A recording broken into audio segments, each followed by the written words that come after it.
There's a lot of buzz surrounding this film, and the subject matter, after watching the movie, I thought was actually pretty simple to grasp, but some people might think it's more complicated than that. Can you summarize it for us? Well, I had to be able to summarize this film very early on to get sort of in tune with what my character's motives were. And at the end of the day, it's one man that's assembling a team of people in the black market of the dream world, and he has this one last job which represents everything to him, and that's his ability to be able to go home to the real world with his children. He's sort of lost in the dreamscape.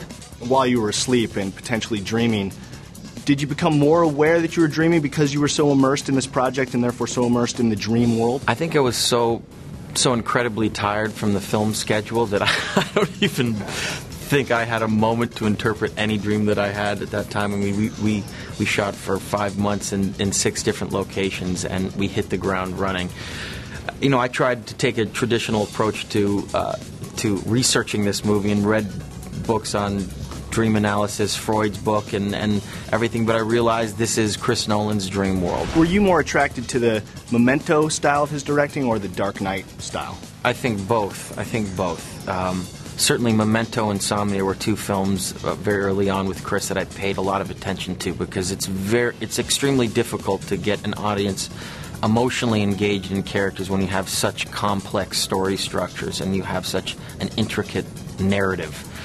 So he for some reason was able to accomplish that, and then he sort of tried doing a film like The Dark Knight, and the science fiction world that he created there, I had cultural references to. I felt like I knew these characters. I felt like I knew this Gotham that he created.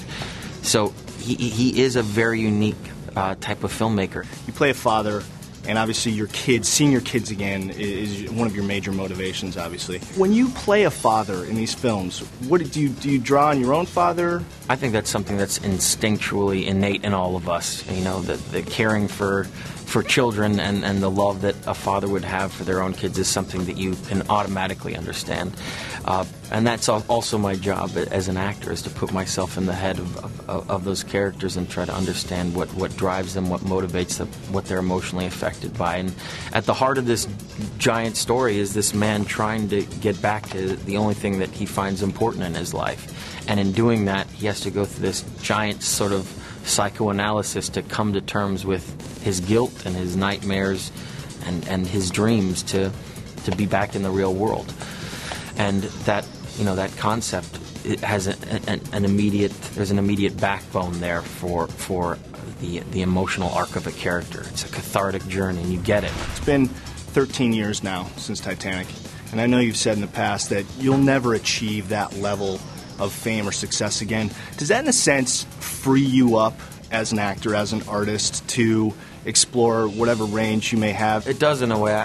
Like I said, I've been extremely lucky. I've experienced what that world is like very early on, but I don't think my decision-making process has at all changed. I started off at 13 years old, and I got my first major film when I was 15, and I had heroes in this industry, people, directors and actors that I looked up to and said, someday I want to emulate them. I want to be able to do something that good, and that's what's motivated me the whole time. So the kind of success that I had from Titanic made me sort of sit back and say, now you can fulfill a lot of those things. Now you can be able to sort of steer the course of your own destiny and seize this opportunity and sort of fulfill that childhood dream that you had, and I feel like I'm doing that, and I feel lucky every day, and I don't take 1 second of it for granted. I love doing what I do.